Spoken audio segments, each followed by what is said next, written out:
Hello, আসসালামু আলাইকুম। তো গত ভিডিওতে আমরা হোমোজিনিয়াস ডিফারেনশিয়াল ইকুয়েশন কিভাবে সলভ করতে হবে সেটা দেখেছিলাম। তো আজকের ভিডিওতে আমরা দেখব নন হোমোজিনিয়াস ডিফারেনশিয়াল ইকুয়েশন কিভাবে সলভ করতে হয় এবং non homogeneous differential equation solve করার জন্য আমরা আজকে মেইনলি সুপারপজিশন অ্যাপ্রোচ ব্যবহার করব। তাহলে চলো ভিডিও শুরু করা যাক। তো প্রথমে আমরা দেখি যে নন হোমোজিনিয়াস ডিফারেনশিয়াল ইকুয়েশনের উদাহরণ। তো প্রথম উদাহরণটা হলো d square y by dx plus 4 into dy by dx minus 2y equals to 2x square minus 3x plus 6।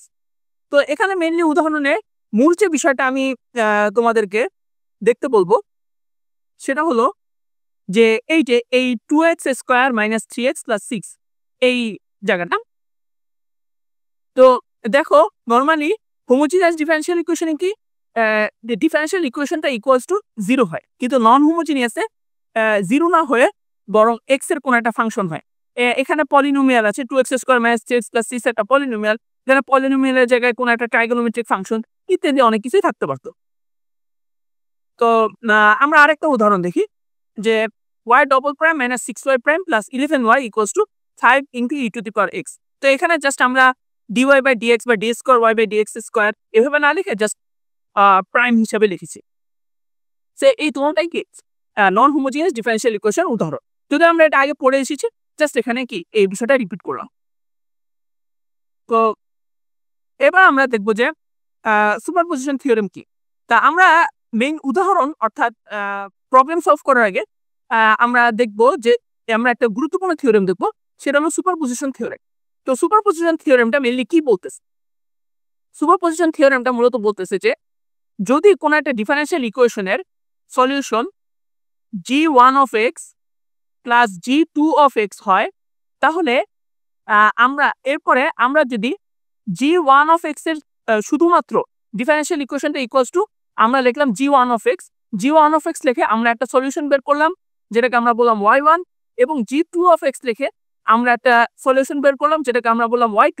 তাহলে ডিফারেনশিয়াল ইকুয়েশনটার সলিউশন হবে y equals to y1 plus y2। তো এই থিওরেমটা আসলে মূলত কি বোঝাচ্ছে সেটা আমরা একটা উদাহরণের মাধ্যমে বোঝার চেষ্টা করি। যেরকম দেখো এই যে এই d square y by dx square plus 4 into dy by dx minus 2y equals to 2x square minus 3x plus 6, এই ডিফারেনশিয়াল ইকুয়েশনটাকে যদি আমরা সমাধান করতে চাই, তাহলে প্রথম আমাদেরকে এই যে এই d square y plus 4y by dx square plus 4 into dy by dx minus 2y equals to 0, এই 0 এর জন্য প্রথমে আমাদেরকে সমাধান করতে হবে। কারণ কি? কারণ হলো এই যে আমরা যে প্রথম ইকুয়েশনটা আছে সেটাকে আমরা কিন্তু এই যে এই d square y by dx square plus 4 into dy by dx minus 2y equals to 0 plus 2x square minus 3x plus 6 এভাবে লিখতে পারি। তো তাহলে এখানে g1 of x equals to হবে 0 আর g2 of x equals to হবে হলো 2x square minus 3x plus 6। So এই যে এই যে এটাকে, তো এরপরে আমরা d square y by dx square plus 4 into dy by dx minus 2y equals to 2x square minus 3x plus 6 এটার জন্য আমরা তারপরে সলভ করব। তারপরে আমরা এই দুইটা যে সলিউশন আমরা বের করেছি সেই দুইটা সলিউশনকে আমরা যদি যোগ করে দিই, যোগ করলে আমরা এই পুরা ফুল সলিউশন পেয়ে যাব। অর্থাৎ ফুল সলিউশন হবে y equals to yc plus yb। তো yc কি? yc হলো কমপ্লিমেন্টারি সলিউশন বা হোমোজিনিয়াসের জন্য যে সলিউশন আছে সেটা হলো yc, আর yp হলো পার্টিকুলার সলিউশন, অর্থাৎ সেই নির্দিষ্ট ফাংশনের জন্য আমরা যে সলিউশনটা ব্যবহার করেছি সেটা হলো কি yp। আর পুরো ফুল সলিউশন বা কমপ্লিট সলিউশন হলো y equals to yc plus yp। yp কে এখানে পার্টিকুলার সলিউশন বলা হয় আর yc কে বলা হয় কমপ্লিমেন্টারি সলিউশন। তো তাহলে চলো এবার আমরা একটা উদাহরণ দেখি। তো আমরা প্রথমেই যে ডিফারেনশিয়াল ইকুয়েশনটা সলভ দেখেছিলাম যে y double prime plus 4y prime minus 2y equals to 2x square minus 3x plus 6, এই উদাহরণটা আমরা প্রথম দেখব। এই প্রবলেমটা কিভাবে সলভ করতে হবে সেটা আমরা দেখব। তো সলভ করার ক্ষেত্রে তোমরা প্রথমেই দেখো যে আমাদেরকে y double prime plus 4y prime minus 2y equals to 0 এর জন্য আমাদেরকে প্রথমে এটা সলভ করতে হবে। তো এই ধরনের ইকুয়েশন কিভাবে সলভ করতে হবে সেটা আমরা আগের ভিডিওতে দেখেছি। তো সেটার জন্য আমাদেরকে প্রথম y equals to e to the power mx লিখতে হবে। তো y equals to e to the power mx লেখার পরে আমরা y equals to E to the power mx লিখলে আমরা y প্রাইম ইকুয়ালস টু পাবো হলো m into e to the power mx এবং y double prime equals two পাবো আমরা m square into e to the power mx। তারপর যদি এই সবগুলোকে যদি আমরা এই এই মূল ইকুয়েশনে বসাই y প্রাইম এবং y ডবল প্রাইমের মান, তাহলে আমরা পাবো যে e to the power mx into m square plus 4m minus 2 equals to 0।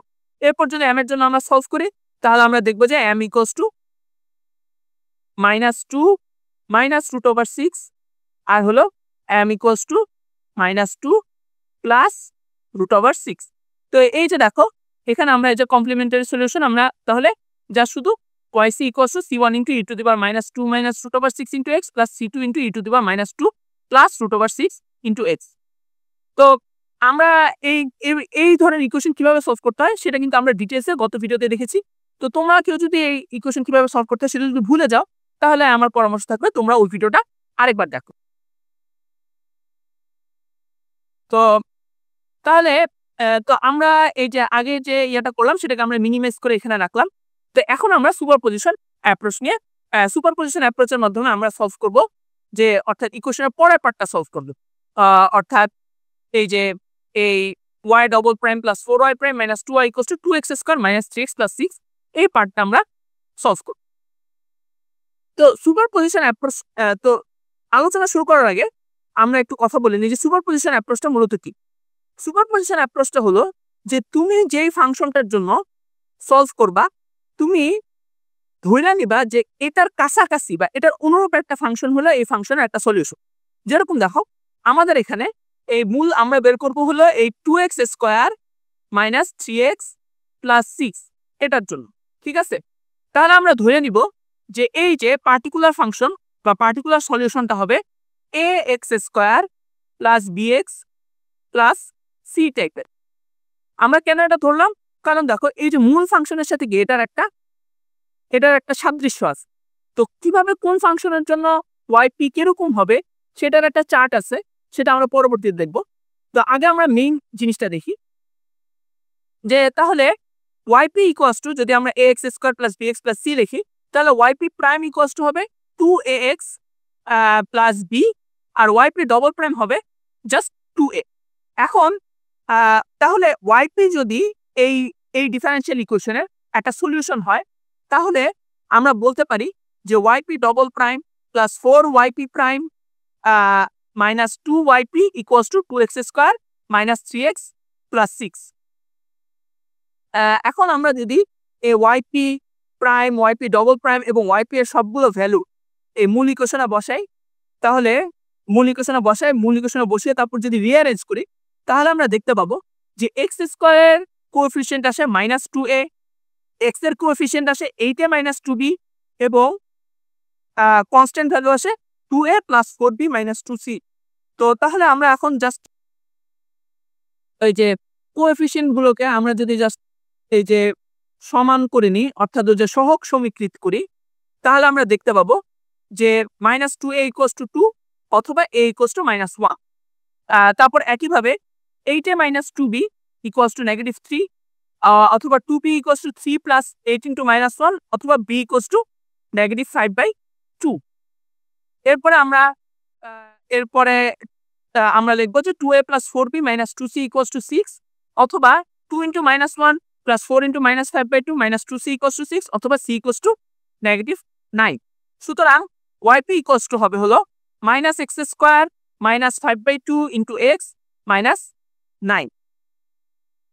তো তাহলে আশা করি তোমরা বুঝতে পারছো যে yp-টা কিভাবে বের করতে হবে। তো প্রথমে yp এর জন্য তোমাদেরকে যেটা করতে হবে সেটা হলো যে তোমরা যে ফাংশনের জন্য সলিউশন বের করছো সেটা একটা অনুরূপ ফাংশন তোমাকে ধরে রাখতে হবে। ধরে রাখার পরে তারপরে তোমাদেরকে yp প্রাইম এবং yp ডবল প্রাইম বের করতে হবে। এরপরে তোমাদেরকে মেইন ফাংশনে এই yp double prime plus yp double prime এবং yp প্রাইম এবং yp এর যে ভ্যালু আছে সেগুলো বসিয়ে সেটাকে রিঅ্যারেঞ্জ করতে হবে। রিঅ্যারেঞ্জ করার পর আমরা দেখব যে এই ফাংশন অর্থাৎ এই যে লেফট সাইডে যে ফাংশনটা আছে সেটার যে x এর যে কোএফিসিয়েন্ট গুলো আছে এবং রাইট সাইডে যে ফাংশনটা আছে সেটা যে এক্স স্কোয়ার মানে সেটার যে ধরন সেগুলো প্রায় সেম। এরপরে আমরা জাস্ট কোএফিসিয়েন্টগুলোকে আমরা জাস্ট একসাথে করে ফেলবো, কোএফিসিয়েন্টগুলোকে জাস্ট ইকুয়েট করে ফেলবো, কোএফিসিয়েন্টগুলোকে সমান ধরে নিব। সমান ধরে নিলে আমরা এই এ বি এবং সি বা যতগুলো কনস্ট্যান্ট আছে সেই কনস্ট্যান্টগুলো আমরা একটা ভ্যালু পাবো। তো এরপরে সেই ভ্যালুগুলো আমরা বসিয়ে দিলে ওয়াইপি এর ভ্যালু পেয়ে যাব। তাহলে তো আমরা ওয়াইসি আগেই বের করেছি, এখন আমরা ওয়াইপি বের করলাম। তো কমপ্লিট সলিউশন হবে y equals to y c plus y. তো এখানে আমরা আরেকটা বিষয় বলে রাখি, সেটা হলো যে সুপারপজিশন থিওরেমের ক্ষেত্রে আমরা বলেছি যে শুধুমাত্র দুইটা সলিউশনের কথা বলেছি, অর্থাৎ g1 অফ এক্স এবং g2 অফ এক্স। তো বাস্তবে কিন্তু যদি একাধিক অর্থাৎ দুইটার বেশি সলিউশন থাকে তাহলেও কিন্তু এই সুপারপজিশন থিওরামটা হবে, যে সেই ক্ষেত্রে আমরা g1 অফ এক্স এর জন্য একভাবে সমাধান করব, g2 অফ এক্স এর জন্য সমাধান করব, তারপর g3 অফ এক্স এর জন্য সমাধান করব, সমাধান করে সবগুলোকে আমরা যোগ করে। তো এবার দেখো আমরা আরেকটা প্রশ্ন দেখি যে y double prime minus y prime plus y equals to 2 into sine 3x। ঠিক আছে, তো এখানে দেখো সাইন ফাংশন আছে, আমাদেরকে এখানে কি করতে হবে, সাইন ফাংশনের জন্য ওয়াইপি বের করতে হবে। তো আমরা সাইনের জন্য আমরা যখন ওয়াইপি বের করব তখন আমরা ধরে নিব যে ওয়াইপি এর যে ধরনটা আছে সেটা হবে a into cos 3x plus b into sine 3x টাইপের। এটাকে তোমরা যে তোমরা যে ইন্টিগ্রেশন করে এসছো বা ডিফারেন্সিয়েশন করে এসছো সেটার একটা অনেকটা অনুরূপ ধরতে পারো, যে ইন্টিগ্রেশনে যেরকম তোমরা দেখেছো যে বিভিন্ন টাইপ থাকে, সেই টাইপগুলোর ভিত্তিতে তোমাদেরকে নির্ণয় করতে হচ্ছে কোন পদ্ধতিতে তোমরা করবা। হ্যাঁ, তো এই যে এই সুপারপজিশন অ্যাপ্রোচের ক্ষেত্রে বিভিন্ন টাইপ আছে, যে একটা আছে পলিনোমিয়াল টাইপ, তারপরে ট্রাইগোনোমেট্রিক টাইপ, তারপরে আরেকটা আছে সেটা হলো এক্সপোনেনশিয়াল টাইপ। তো এই যে এই টাইপগুলো যে আছে সেই টাইপগুলোর বেসিসে তোমাদেরকে কি করতে হবে, তোমাদেরকে ধরে নিতে হবে যে ওয়াইপিটা কিরকম হবে। তো আমরা আগের নিয়মে জাস্ট ওয়াইপি বের করলাম, তারপরে ওয়াইপি প্রাইম বের করলাম এবং ওয়াইপি ডবল প্রাইম বের করলাম। তো তারপরে আগের নিয়মে আমরা YP double prime minus YP prime plus YP equals two 2 into sine 3x লিখবো। তারপরে আমরা জাস্ট ওগুলোর যে ভ্যালু আছে সে ভ্যালুগুলোকে আমরা জাস্ট বসিয়ে দিব, বসিয়ে দেওয়ার পরে রিঅ্যারেঞ্জ করব, রিঅ্যারেঞ্জ করে আমরা কস এবং সাইন উভয়টাকে আলাদা আলাদা করে লিখব। তাহলে দেখো এখানে দেখো এই পাশে অর্থাৎ লেফট সাইডে cos 3x এর যে কোএফিশিয়েন্ট সেটা হলো -8a মাইনাস 3b, আর রাইট সাইডে cos 3x এর কোএফিশিয়েন্ট হলো 0। আবার দেখো লেফট সাইডে sin 3x এর কোএফিশিয়েন্ট হলো 3a মাইনাস 8b, আর রাইট সাইডে sin 3x এর কোএফিশিয়েন্ট হলো 2। তাহলে আমরা লিখব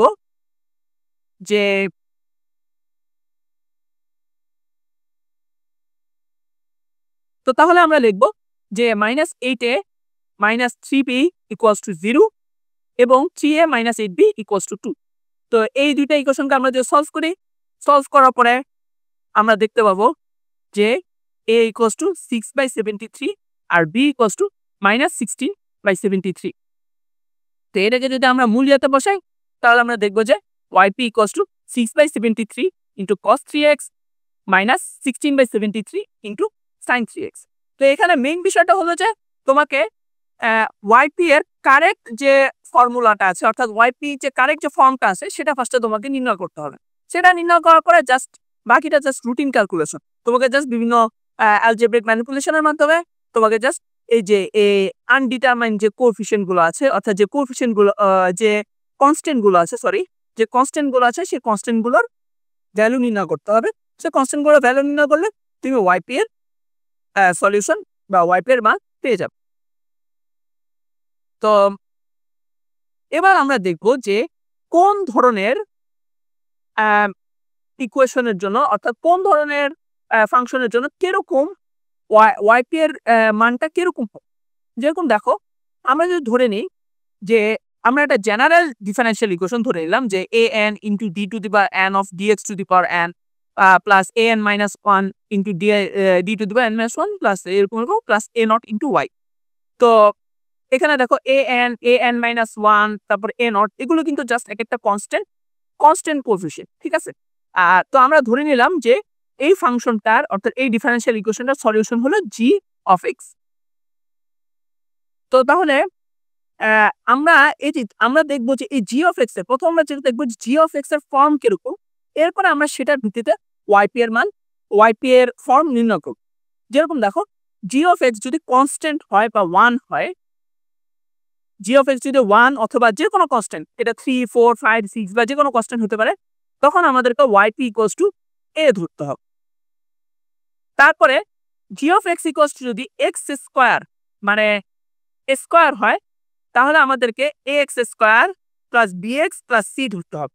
অর্থাৎ তারপরে g of x equals to যদি x cube minus x plus 1 হয়, তাহলে আমাদেরকে a x cube plus b x square plus c x plus d ধরতে হবে।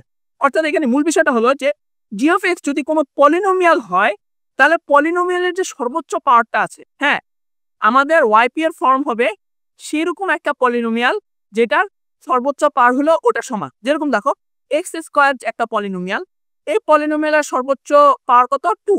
তাহলে আমরা যখন ওয়াইপি নির্ণয় করব, তখন আমাদের যে ওয়াইপি এর যে ফর্মটা হবে সেটাও কি হবে, সেটারও সর্বোচ্চ পাওয়ার হবে 2। তারপরে দেখো x cube minus x plus 1, এখানে কি সর্বোচ্চ পাওয়ার হলো 3। তাহলে আমাদের ওয়াইপি এর যে ফর্ম হবে সেটার ক্ষেত্রেও কি সর্বোচ্চ পাওয়ার হবে 3।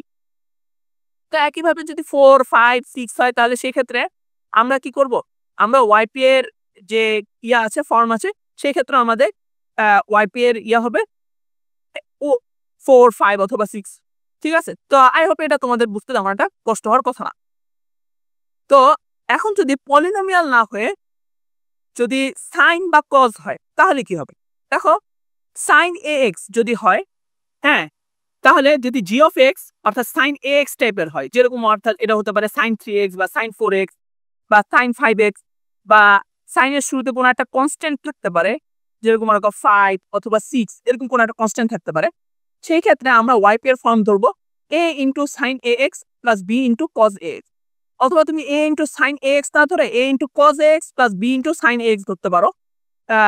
a into cos a x plus b into sine a x ধরতে পারো। অ্যাকচুয়ালি কোনো ডিফারেন্স নেই, কোনোটা একই জিনিস। তুমি জাস্ট কনস্ট্যান্ট এ এবং বি দুটোটাই কনস্ট্যান্ট, তুমি জাস্ট মানে অর্ডারটা চেঞ্জ করে দিচ্ছ। প্লাসের ক্ষেত্রে অর্ডার চেঞ্জ করার ক্ষেত্রে তেমন কোনো প্রবলেম নেই। তো একইভাবে কজের ক্ষেত্রেও কিন্তু বিষয়টা এরকমই যে তোমাকে কজের ক্ষেত্রেও কি ধরতে হবে, যে a into sine b x plus b into cos b x. যদি কস বি এক্স হয়, জি অফ এক্স যদি কস বি এক্স ফর্মে থাকে, তাহলে তোমাকে এই যে a into sine b x plus b into cos b x এই ফর্মে ওয়াইপি ধরতে হবে। তো তাহলে তোমরা দেখতে পাচ্ছ যে সাইন এ এক্স এবং কস বি এক্স উভয়টার ক্ষেত্রে ওয়াইপি এর ফর্ম একই। ঠিক আছে, আচ্ছা, এরপর আমরা আরেকটা গুরুত্বপূর্ণ ইয়া দেখি, সেটা হলো যে যদি এই ইয়াটা sine a x plus cos b x ফর্মে থাকে, দেখো এ আর বি অর্থাৎ সাইনের কোএফিসিয়েন্ট, অর্থাৎ সাইনের ক্ষেত্রে এক্স এর কোএফিসিয়েন্ট এবং কজের ক্ষেত্রে এক্স এর কোএফিসিয়েন্ট জাস্ট আলাদা, হ্যাঁ, যেন একই না। তাহলে এই ক্ষেত্রে সাইন এ এক্স এর জন্য তোমাকে আলাদাভাবে ধরতে হবে, আর কস বি এক্স এর জন্য তোমাকে আলাদাভাবে ধরতে হবে। তো এটা একটু গুরুত্বপূর্ণ, এটা জাস্ট একটু মনে রাখো তোমরা। এটা পরীক্ষায় খুব যে ইম্পর্টেন্ট বিষয়টা এরকম না, তারপরে জাস্ট তোমরা মনে রাখো যদি সাইন এবং কস দুইটার ক্ষেত্রে যদি এক্স এর কোএফিসিয়েন্ট যদি একই হয়, তাহলে অ্যাকচুয়ালি এভাবে ধরা দরকার, তাহলে জাস্ট শুধু এমনি ধরলে এনাফ। কিন্তু যদি আলাদা হয়, তাহলে তোমাকে দুইটার জন্য যদি এক্স এর কোএফিসিয়েন্ট আলাদা হয় সাইন এবং কসের ক্ষেত্রে, তাহলে দুইটার জন্য তোমাকে আলাদা হবে ইয়া ধরতে হবে, যে সাইন এ এক্স এর জন্য a into sine a x plus b into cos a x, আর কস বি এক্স এর জন্য c into sine b x plus d into cos b x. তো এরপরে হলো জাস্ট এক্সপোনেনশিয়ালের জন্য যদি ই টু দি পাওয়ার 5x থাকে বা e to the power 5x এর যদি কনস্ট্যান্ট থাকে, যে 6 বা 7 এর কোনো কনস্ট্যান্ট থাকে, তাহলে জাস্ট আমরা কি ধরবো a into e to the power 5x এরকম ধরবো। তারপর আমরা জাস্ট এর ভ্যালু নির্ণয় করলে প্রবলেম সলভ হয়ে যাবে। সো আশা করি তোমরা বুঝতে পারছো যে কিভাবে এই ওয়াইপি এর ফর্মটা কিভাবে নির্ণয় করতে হবে। হ্যাঁ, পলিনোমিয়াল, সাইন কস আর এক্সপোনেনশিয়াল, এই তিন টাইপের ফাংশনের জন্য কিভাবে ওয়াইপি এর ফর্ম নির্ণয় করতে হবে, আই হোপ তোমরা এই স্লাইডটা থেকে বুঝতে পারছো। তো আসো আমরা পরের স্লাইডে যাই। পরের স্লাইডে আমরা একটা প্রবলেম সলভ করব। যে প্রবলেমটা একটু অন্যরকম। সেটা হলো যে তা আমরা যে প্রবলেমটা সলভ করব তো আমরা প্রবলেম দেখি সেটা হলো y double prime minus 5y prime plus 4y equals two 8 into e to the power x। হ্যাঁ, তো আমরা আগের স্লাইডে দেখে এসেছি যে e to the power x টাইপের যদি কোনো থাকে তাহলে সেক্ষেত্রে আমাদেরকে a into e to the power x বা e to the power m x টাইপের থাকলে a into e to the power m x এরকম ভাবে ধরতে হবে। তাহলে এখানে যেহেতু ই টু দি পাওয়ার এক্স আছে, 8 into e to the power x আছে বা কনস্ট্যান্ট থাকলে অ্যাকচুয়ালি কোনো ডিফারেন্স হবে না, ই টু দি পাওয়ার এক্স আছে, তাহলে আমাদেরকে ওয়াইপি এর ফর্ম ধরতে হবে YP equals to a into e to the power x. কিন্তু এখানে একটা প্রবলেম আছে। এই যে এই ফাংশনটার ক্ষেত্রে আমরা এতক্ষণ পর্যন্ত যা শিখে এসেছি সেখানে অ্যাকচুয়ালি একটা প্রবলেম আছে। তো সেই প্রবলেমটা আমরা এই ইয়ার মধ্যে এই যে এই এক্সাম্পলটাতে দেখবো। সেটা হলো যে দেখো ওয়াইপি ইকুয়ালস টু যদি আমরা a into e to the power x ধরি, যে আগের যে স্লাইড অনুযায়ী আমরা যদি y p equals to a into e to the power x ধরি, তাহলে একটা প্রবলেম আছে। সেটা হলো y p double prime minus 5y prime plus 4y equals to 0 চলে আসে। দেখো 0 চলে আসে। তো 0 চলে আসলে আমার সমস্যা হয়ে গেছে, আমরা কিন্তু তাহলে এই ক্ষেত্রে a এর ভ্যালু নির্ণয় করতে পারবো না। তো এটা কিন্তু শুধুমাত্র এক্সপোনেনশিয়াল না, অন্য যে কোনো ক্ষেত্রে অর্থাৎ সাইন কস বা এই তোমার কি বলে এটাকে এই পলিনোমিয়াল, এই যে কোনোটার ক্ষেত্রে অনেক ক্ষেত্রে দেখা যেতে পারে যে এই যে তোমরা যে আগের স্লাইডে যে এই ওয়াইপি এর যে ফর্মগুলো দেওয়া আছে সেখানে তোমরা যদি সেটাকে বসানোর পরে এটা ইকুয়ালস টু 0 চলে আসবে। তো এইসব ক্ষেত্রে তুমি কি করবে? এইসব ক্ষেত্রে তুমি যেটা করবে সেটা হলো যে তুমি মূল যে ওয়াইপি এর যে ফর্মটা আছে সেটার সাথে একটা এক্স গুণ করে দিবে। অর্থাৎ আগে ছিল YP equals to a into e to the power x অর্থাৎ স্ট্যান্ডার্ড, কিন্তু তুমি এখন যেহেতু স্ট্যান্ডার্ড ফর্মটা বসাইলে 0 চলে আসতেছে, তুমি সেখানে কি করবা? তুমি এখানে একটা এক্স দিয়ে গুণ করে দিবে, অর্থাৎ a x into e to the power x. এখন যদি দেখো যে a x into e to the power x বসাইলেও যদি দেখা যায় যে মানে 0 চলে আসতেছে, তখন তোমাকে a x square into e to the power x বসাইতে হবে, a x square into e to the power x বসাইতে হবে। হ্যাঁ, তারপরে যদি এক্স স্কোয়ার হলো তাহলে এক্স কিউব বসাইতে হবে। এতে এভাবে যতক্ষণ পর্যন্ত 0 না আসতেছে ততক্ষণ পর্যন্ত তোমাকে জাস্ট এক্স এর পাওয়ার বাড়ায় যেতে হবে। আই হোপ তোমরা বুঝতে পারছো। তাহলে আমরা দেখি ax into yp equals to ax into e to the power x হলে yp prime equals to ax into e to the power x plus a into e to the power x R yp double prime equals to ax into e to the power x plus 2a into e to the power x। তো এটাকে আমরা বসায় rearrange করে ফেললাম। তো এইটাকে যদি আমরা বসাই yp double prime yp prime এবং yp এর ভ্যালু যদি আমরা বসাই তাহলে আমরা দেখবো যে এটা ইকুয়ালস টু হয় হলো -3a into e to the power x। তো -3 into e to the power x এর সাথে ইকুয়ালস টু আমরা 8 into e to the power x বসায় পাই যে a ইকুয়ালস টু -8/3। তো যেহেতু yp equals two ax into e to the power x বসানোর পরে yp double prime minus 5yp prime plus 4yp equals to 0 আসে নাই, তাহলে আমরা ধরে নিতে পারি যে yp equals two ax into e to the power x ফর্মের একটা সলিউশন আছে। এরপর আমরা জাস্ট সবগুলোকে যোগ করে সেটা equals to 8 into e to the power x রেখে তারপর a ইকুয়ালস টু -8/3 আমরা নির্ণয় করে ফেললাম। সো আশা করি তোমরা বুঝতে পারছো যে এটা অ্যাকচুয়ালি এটা হলো যে অ্যাকচুয়ালি আমরা যে সলিউশন শিখেছি, সলিউশনের পদ্ধতি শিখেছি সেটার মধ্যে একটা গ্লিচ বলতে পারো এটা, যে অনেক ক্ষেত্রে আমরা যে স্ট্যান্ডার্ড ফর্ম আছে সেটা যদি ধরি তাহলে সেক্ষেত্রে 0 চলে আসবে। 0 চলে আসলে তুমি জাস্ট এক্স দিয়ে গুণ দিয়ে দিবা। তারপরে একটা না একটা সময় সেখানে 0 আসবে না, তো তখন তুমি সেটা ভিত্তি করে তুমি সলিউশন বের করে ফেলতে পারবা। তো তাহলে দেখো আমরা যদি এর ভ্যালু এখানে বসাই তাহলে yp ইকুয়ালস টু আসে হলো yp equals two -8/3 into x into e to the power x। তো আমরা এখানে yc বের করলাম না, যেহেতু আমরা এখানে জাস্ট পার্টিকুলার সলিউশনটা বের করাটাই আমাদের মূল লক্ষ্য ছিল। তো এখন প্রশ্ন হলো যে এই যে আমরা যে স্ট্যান্ডার্ড ফর্ম শিখলাম, হ্যাঁ, এই স্ট্যান্ডার্ড ফর্মে যে পরে এক্সাম্পল আমরা দেখলাম যে স্ট্যান্ডার্ড ফর্মে একটা সমস্যা হয়েছে। এই সমস্যাটা অ্যাকচুয়ালি কেন হয়েছে? why the glitch happened? তো এই বিষয়টা আমরা এখন তো আমরা যদি এই যে দেখো এই y double prime minus 5y prime plus 4y equals to 0 এই ইকুয়েশনটাকে যদি আমরা সলভ করি তাহলে আমরা দেখবো যে yc টা হলো yc equals to c1 into e to the power x plus c2 into e to the power 4x। হ্যাঁ, তো তাহলে দেখো yc এর মধ্যে কিন্তু already e to the power x ফর্মের একটা সলিউশন আছে, e to the power x ফর্মের একটা সলিউশন আছে। তো তাহলে যেহেতু yc এর মধ্যে e to the power x ফর্মের একটা সলিউশন আছে, তাই yp এই টাইপের কোনো সলিউশন রাখতে পারবে না। সো এখানে মেইন বিষয়টা হলো গিয়ে যে yc এবং yp উভয়টার মধ্যে একই টাইপের সলিউশন থাকতে পারবে না। আমরা কিন্তু এই বিষয়টা আগেও দেখেছিলাম যে yc এর মধ্যে যদি দুইটা সলিউশন একই টাইপের হয়, সেক্ষেত্রে আমাদেরকে একটা সলিউশনের শুরুতে মানে 2 নম্বর সলিউশনটার শুরুতে আমাদের কি করতে হয়, একটা x দিয়ে গুণ দিতে হয়। তো এখানে বিষয়টা একরকম হয়েছে যে যেহেতু yc এর মধ্যে already e to the power x টাইপের একটা সলিউশন আছে, সেক্ষেত্রে yp এর মধ্যে আমরা যদি e to the power x টাইপের সলিউশন নিয়ে করতে চাই, তাহলে সেক্ষেত্রে আমাদেরকে আগে একটা x দিয়ে গুণ দিয়ে দিতে হবে। সো আশা করি তোমরা বুঝতে পারছো যে এই যে এই yc অর্থাৎ আমরা যে স্ট্যান্ডার্ড ফর্মে যে আমরা যে সলিউশন বের করেছি, সেক্ষেত্রে আমরা এই কেন এই প্রবলেমের সম্মুখীন হয়েছে। তো এই প্রবলেমের সম্মুখীন হলে তোমাদের কি করতে হবে, yp কে একটা x দিয়ে গুণ দিয়ে যেত। তো আই হোপ তোমরা বুঝতে পারছো যে এই ধরনের গ্লিচ দেখা দিলে তোমাদেরকে কি করতে হবে। সো তোমাদেরকে আমরা একটা এক্সারসাইজ দিলাম, সেটা হলো যে y double prime minus 2y prime plus 2y equals two e to the power x, এই ইকুয়েশনটা তোমরা সলভ করবে। তো এখানেও তোমরা দেখতে পাবে যে একটা গ্লিচ হয়েছে। তো তোমাদের কাজ হলো গিয়ে যে ওই গ্লিচটাকে আমরা যে মেথডটা দেখলাম সেই মেথডের মাধ্যমে ওই গ্লিচটাকে সলভ করা।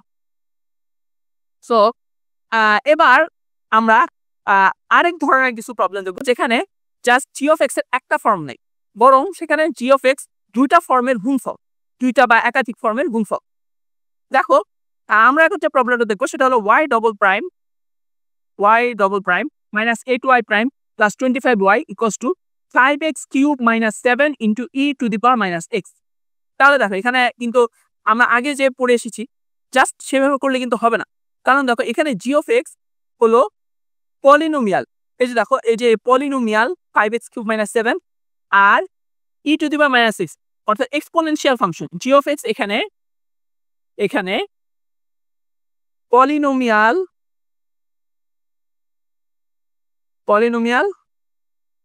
এবং এক্সপোনেনশিয়াল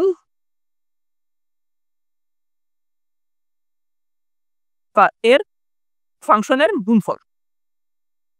তো এসব ক্ষেত্রে আমরা কিভাবে yp এর ফর্ম নির্ণয় করব।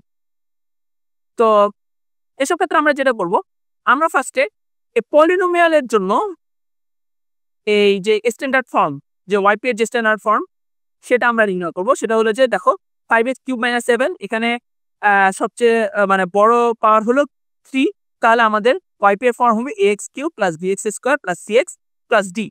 হ্যাঁ, আর yp অর্থাৎ e to the power minus x এর জন্য yp হলো e to the power minus x।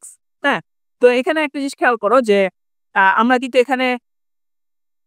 এখানে মূল নিয়ম অনুযায়ী আমাদের ধরা দরকার ছিল e to the power minus x এর জন্য yp হবে হলো a into e to the power minus x, বা যে কোনো একটা কনস্ট্যান্টে আমাদের গুণ দেওয়ার কথা ছিল, বাট সেটা কিন্তু আমরা করি নাই। কেন করি নাই সেটা তোমাদের জন্য এক্সারসাইজ হিসেবে থাকবে।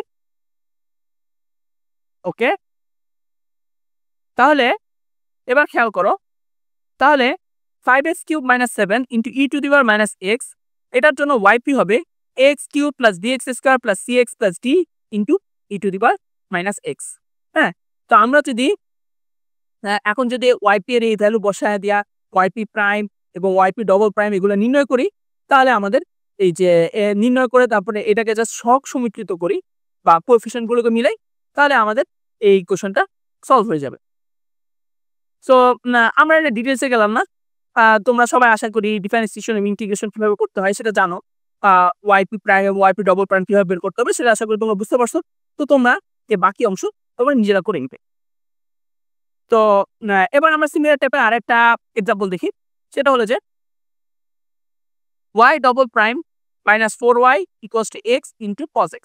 হ্যাঁ, তো তাহলে এটার জন্য আমরা কিভাবে yp নির্ণয় করব। তাহলে দেখো এটাও কিন্তু পলিনোমিয়াল এবং ট্রাইগোনোমেট্রিক, অর্থাৎ cos x এই দুইটার গুণফল। তো x একটা পলিনোমিয়াল, cos x কি একটা ট্রাইগোনোমেট্রিক ফাংশন। তাহলে আমরা কি করব, তাহলে ওয়াইপি এর জন্য মানে এক্স এর জন্য ওয়াইপি হবে হলো গিয়া ওয়াইপি এর ফর্ম হবে a prime x plus b prime. হ্যাঁ, তো আমরা এখানে এ প্রাইম আর বি প্রাইম মিস করেছি, এ আর বি ইউজ করার বদলে। সেটা কেন করছি সেটা আমরা একটু পরে দেখবো। তারপর একইভাবে cos x এর জন্য yp এর ফর্ম হবে c prime into sine x plus e prime into cos x। তাহলে আমরা যদি এই দুইটাকে গুণ দেই তাহলে yp এর ফর্ম হবে অনেকটা এরকম যে a prime x plus b prime into c prime into sine x plus e prime into cos x, অথবা yp equals to a prime into e prime into x plus b prime into e prime into পুরাটা into cos x plus a prime into c prime into x plus b prime into c prime into sine x.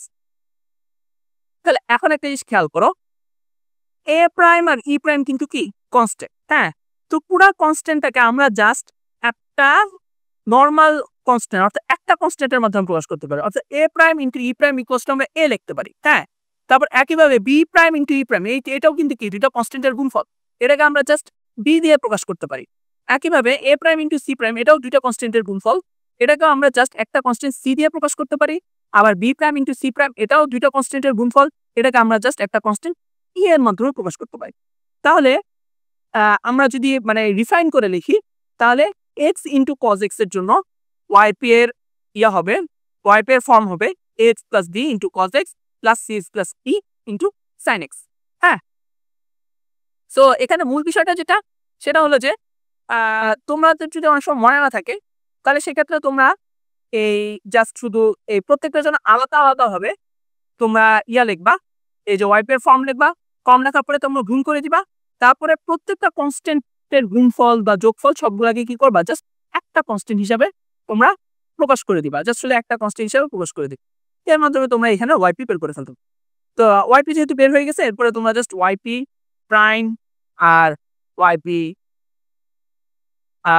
YP double prime বের করবা।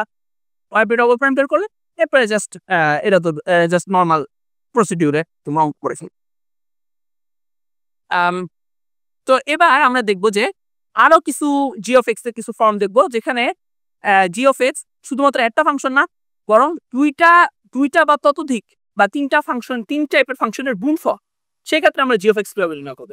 দেখো, যদি g of x যদি polynomial এবং exponential এর গুণফল হয় তাহলে সেক্ষেত্রে আমরা পলিনোমিয়াল, সেক্ষেত্রে আমাদের হবে হলো x square plus b x plus c into e to the power 5x। এখানে আমরা এক্স স্কোয়ার ইউজ করলাম কারণ হলো যে এখানে পলিনোমিয়ালের সর্বোচ্চ পাওয়ার কি 2, যদি এখানে 3 হতো বা 4 হতো তাহলে সেক্ষেত্রে আমরা x cube plus b x square plus c x plus c d into e to the power 5x এভাবে বের করব। ঠিক আছে, তারপরে যদি জি অফ এক্স যদি এক্সপোনেনশিয়াল এবং ট্রাইগোনোমেট্রিকের গুণফল হয় তাহলে সেই ক্ষেত্রে আমাদেরকে এই যে a into e to the power 3x, অর্থাৎ যেহেতু এখানে ই টু দি পাওয়ার 3x আছে তাই আমরা এখানে 3x ইউজ করলাম, into cos 4x plus b into e to the power 3x into sin 4x, এই টাইপের করে নির্ণয় করতে হবে। যদি এখানে 3 এর জায়গায় 4 থাকে তাহলে এখানেও 3 এর জায়গায় কি হবে 4 হবে।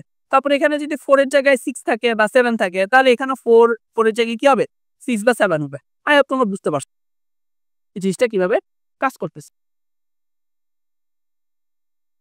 এরপরে যদি জি অফ এক্স যদি পলিনোমিয়াল আর ট্রাইগোনোমেট্রিক এই দুটো যদি গুণফল হয় তাহলে সেই ক্ষেত্রে আমাদের কি করতে হবে, এক্স স্কোয়ার অর্থাৎ cos 4x এর জন্য একবার পলিনোমিয়াল নিতে হবে, এরপরে sin 4x এর জন্য আরেকবার পলিনোমিয়াল নিতে হবে।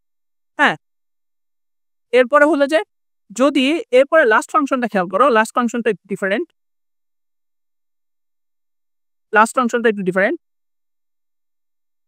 সেটা হলো যে লাস্ট ফাংশনটা দেখো এটা কিন্তু পলিনোমিয়াল, এক্সপোনেনশিয়াল এবং ট্রাইগোনোমেট্রিক বা sin 4x এই সবগুলোর গুণফল। তো এই ক্ষেত্রে কিভাবে করতে হবে, এই ক্ষেত্রে আমাদেরকে দেখো ফার্স্টে cos x এর জন্য পলিনোমিয়াল এক্সপোনেনশিয়াল নিতে হবে, এরপর sin x এর জন্য আমাদের কি করতে হবে পলিনোমিয়াল আর এক্সপোনেনশিয়াল নিতে হবে। যাই হোক তোমরা বুঝতে পারছো যে ওয়াইপি কিভাবে নির্ণয় করতে হবে। আর যদি তোমাদের এগুলো মনে না থাকে তাহলে সেই ক্ষেত্রে তোমরা ম্যানুয়ালি নির্ণয় করতে পারো, অর্থাৎ এই যে আমরা আগের উদাহরণে যেভাবে ম্যানুয়ালি নির্ণয় করছিলাম, এই যে দেখো ম্যানুয়ালি কিভাবে নির্ণয় করছিলাম সেটা যদি সেইভাবে তোমরা এই ফাংশনগুলা নির্ণয় করতে পারো। হ্যাঁ, বাট আমার পরামর্শ হলো যে এইসব ক্ষেত্রে এগুলো মুখস্থ রাখাই বেটার। ঠিক আছে? তাহলে তোমরা পরীক্ষায় খুব তাড়াতাড়ি অঙ্ক করে ফেলতে পারো। আমি পরামর্শ দিব যে তোমরা একেবারে ঠান্ডা মুখস্থ না করা, বরং তোমরা অঙ্ক করতে করতে এই যে এই ইয়াগুলো যেগুলো আছে সেগুলো তোমরা মুখস্থ করে ফেলবা। ঠিক আছে? ওকে। তো এবার আমরা লাস্ট আরেকটা উদাহরণ দেখব। তো এই উদাহরণটা একটু আগের গুলোর চেয়ে একটু ডিফারেন্ট। তো দেখো এখানে আমাদেরকে কি করতে বলছে যে এই কোশ্চেনে y double prime plus y equals to 4x plus 10 into sin x এটা নির্ণয় করতে বলছে। হ্যাঁ, তো তাহলে নরমালি আমরা যেটা করব সেটা হলো ফার্স্টে আমরা y double prime plus y equals to 0 এর জন্য আমরা এটা ফার্স্ট সলভ করব। তারপরে আমরা যেটা করব সেটা হলো y double prime plus y equals to 4x এর জন্য আমরা এটা সলভ করব। তারপরে আমরা y double prime plus y equals to 10 into sin x এর জন্য আমরা এটা সলভ করব। হ্যাঁ, তাহলে দেখো 4x এর জন্য yp equals to কি x plus b, আর 10 into sin x এর জন্য yp equals to কি c into cos x plus e into sin x। সুতরাং yp এর অ্যাকচুয়াল ভ্যালু হবে হলো গিয়া yp equals to x plus b plus c into cos x plus e into sin x। ঠিক আছে?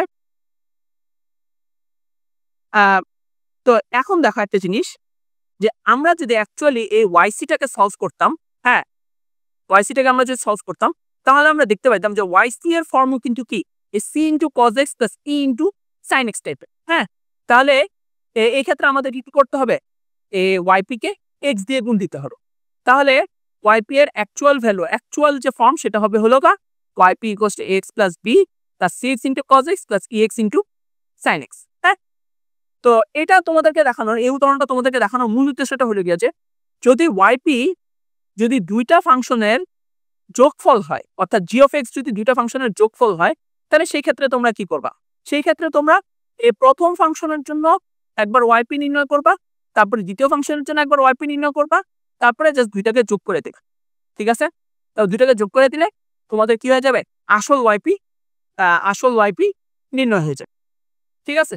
So আশা করি তোমরা এই ভিডিওটা দেখে যে সুপারপজিশন অ্যাপ্রোচে কিভাবে অঙ্ক করতে হবে সেটা তোমরা বুঝতে পারছো।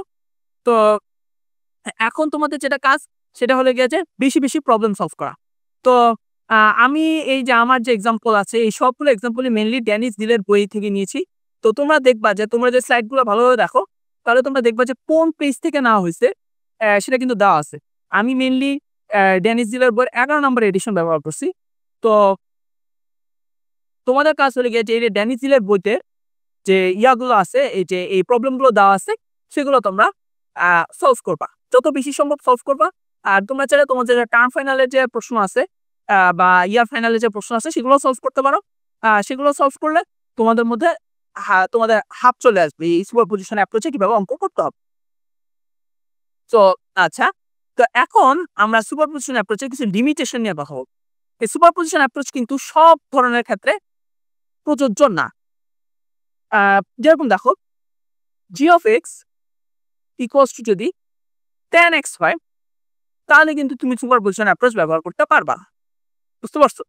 বা g of x equals to যদি মনে করো ln x হইলো বা sin inverse 1 of x হইলো, সেক্ষেত্রে কিন্তু তুমি কি সুপারপজিশন অ্যাপ্রোচ ব্যবহার করতে পারবা।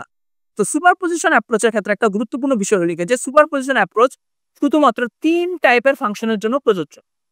3 টাইপের function, their addition and multiplication. হ্যাঁ, যদি এই 3 টাইপের ফাংশন থাকে অথবা এই 3 টাইপের ফাংশনের কোনো একটা অ্যাডিশন থাকে অথবা কি থাকে মাল্টিপ্লিকেশন থাকে, অর্থাৎ 3টা ফাংশন গুণ করা হয়, তাহলে শুধুমাত্র কি হবে এই সুপারপজিশন অ্যাপ্রোচটা প্রযোজ্য হবে। তো প্রথম টাইপের ফাংশনগুলিকে কি পলিনোমিয়াল ফাংশন, অর্থাৎ এই যে ax two the power n plus bx two the power n minus 1 n minus 1 plus cx two the power n minus 2 plus dot dot dot dot plus d equals to 0। হ্যাঁ, এটা টাইপের function. 2 number function হলো exponential function, অর্থাৎ e to the power mx টাইপের function বা a into e to the power mx টাইপের function. এই হলো একটা কনস্ট্যান্ট আর m হলো আরেকটা কনস্ট্যান্ট। তো এই টাইপের ফাংশনগুলোর ক্ষেত্রে কি করা যাবে, এক্সপোনেনশিয়াল ফাংশন, এই টাইপের ফাংশনগুলোকে এক্সপোনেনশিয়াল ফাংশন বলে। এই টাইপের ফাংশনের ক্ষেত্রে কি এই সুপারপজিশন অ্যাপ্রোচ ইউজ করা যাবে। আর তৃতীয় যেটা আছে সেটা হলো sin x এবং cos x, sin x এবং cos x এর জন্য। তো দেখো সাইনাস এবং কজ কিন্তু ট্রাইগোনোমেট্রিক ফাংশন। তো এইটা ছাড়া অন্য কোনো ট্রাইগোনোমেট্রিক ফাংশনের জন্য কি করা যাবে না? এই সুপারপজিশন অ্যাপ্রোচ ইউজ করা যাবে না। যেরকম দেখো tan x, তারপর sin ইনভার্স 1 of x, তারপরে মনে করো sec x, cos x, এগুলোর জন্য কি করা যাবে না? সুপারপজিশন অ্যাপ্রোচ ব্যবহার করা যাবে না। সেগুলোর জন্য আমাদেরকে অন্য কিছু অ্যাপ্রোচ আছে, সেগুলো আমাদেরকে ব্যবহার করতে হবে। সো তো এই বিষয়টা এখানে লিখলাম যে if g of x is any other type of function, this approach cannot be used. ঠিক আছে? তো তাহলে আই হোপ তোমরা বুঝতে পারছো যে কিভাবে সুপারপজিশন অ্যাপ্রোচ ইউজ করতে হবে। সো তাহলে আজকের ভিডিও এ পর্যন্তই। ইনশাআল্লাহ আগামী ভিডিওতে আবার কথা হবে। সে পর্যন্ত আল্লাহ পাক তোমাদের সবাইকে এবং আমাদের সবাইকে ভালো রাখুক, সুস্থ রাখুক। আসসালামু আলাইকুম।